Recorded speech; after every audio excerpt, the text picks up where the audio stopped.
નમસ્કાર દર્શક મિત્રો, હું છું રૂપલ વણિજિયા. સંપૂર્ણ ન્યૂઝમાં આપનું સ્વાગત છે. પાલનપુર રામલીલા મેદાનમાં પરશુરામ જન્મોત્સવ નિમિત્તે ગરીબ જરૂરિયાતમંદ લોકોને ભોજન જમાડી સેવાદિન તરીકે ઉજવવામાં આવ્યો હતો. પાલનપુરમાં પરશુરામ જન્મોત્સવ નિમિત્તે રામલીલા મેદાનમાં પરશુરામ ભગવાનની આરતી કરવામાં આવી હતી.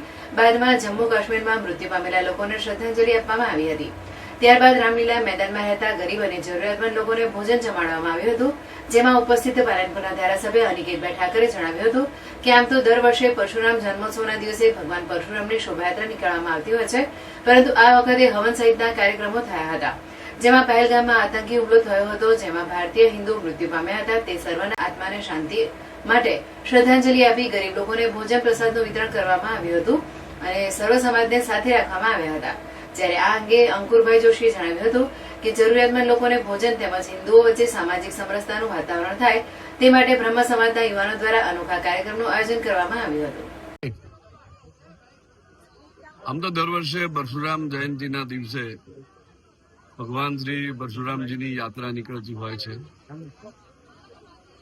એ જ રીતે આ વખતે પાલનપુરની અંદર હવન ને બધું તો થયું જ છે, પરંતુ સાથે સાથે પહેલગામની અંદર જે આતંકવાદી હુમલો થયો અને એની અંદર જે પણ આપણા ભારતીયો હિન્દુ જે મૃત્યુ પામ્યા તે સર્વના આત્માના શાંતિ માટે શ્રદ્ધાંજલિનો એક અનોખો પ્રયોગ કે સેવા વસ્તીની અંદર ભોજન પ્રસાદનું વિતરણ અને એવા કુટુંબોમાં એવા પરિવારમાં કે જ્યાં જરૂરિયાત આ પ્રયોગ ખરેખર શ્રદ્ધાંજલિ આપવા માટે એક અનોખો પ્રયોગ છે અને એની અંદર એ લોકોના સુધી ભોજન પહોંચે, એમના આત્માને શાંતિ પહોંચે, હુતાત્માઓના આત્માને શાંતિ પહોંચે એનો વિચાર જે ભગવાન શ્રી પરશુરામ જન્મ જયંતિના દિવસે સર્વે સમાજની અંદર વ્યાપ્ત થયો તે ખરેખર અદભુત વાત છે.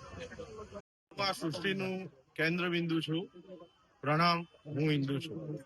આજ રોજ પરશુરામ જન્મોત્સવ નિમિત્તે ગરીબોને ભોજન, જરૂરિયાતમંદ લોકોને ભોજન અને સામાજિક સમરસતાનું વાતાવરણ થાય દરેક હિન્દુઓ વચ્ચે, એ માટે બ્રહ્મ સમાજના યુવાનોએ આજે એક સરસ કાર્યક્રમ ગોઠવ્યો છે, ગરીબોને ભોજન કરાવવાનું. અને આજે સમરસતા શેને કહેવાય એ માટેનો એક અનોખો પ્રયત્ન આજે કર્યો છે. અને પહેલગામમાં જે હિન્દુઓ પર હુમલો થયો હતો એનું પણ માન અહીંયા પાળવામાં આવ્યું છે અને આગામી સમયમાં પણ આવા સારા કાર્યો બ્રહ્મ સમાજના યુવાનો કરશે. જય જય પરશુરામ.